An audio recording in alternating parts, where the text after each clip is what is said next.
Now let's look at this figure 22-1 from Stallcup's Electrical Design Book, Volume 2. But before we talk about this particular illustration in our video, I would like to encourage you to hit the subscribe button and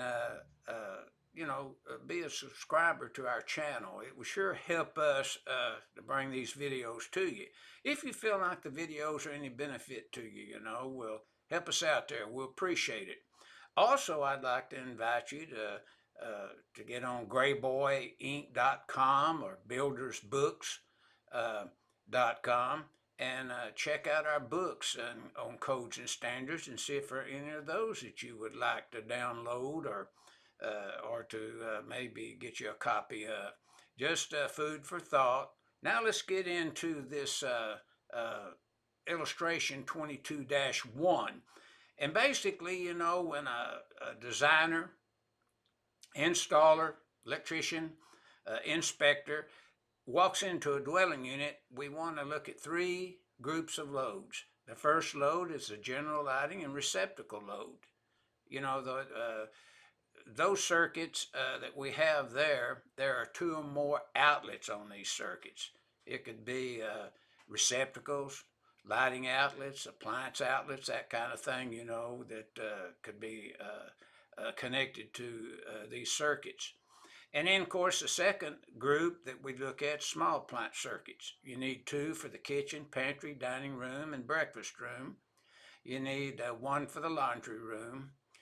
You need one for the bathrooms. You need one for the garage. And we pick those up. Now, the third group of loads is just your special appliance loads. They're usually direct circuits, like to a heating unit, an AC unit. 220.14a addresses these loads.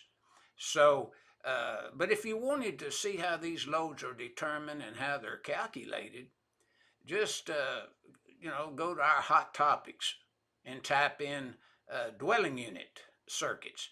And we go through the calculation and everything. But notice the group 1 loads is found with the 3 VA per square foot method from 220.14J. The small appliance circuits are found in 210.52. That's where you go find those, and also 210.11C.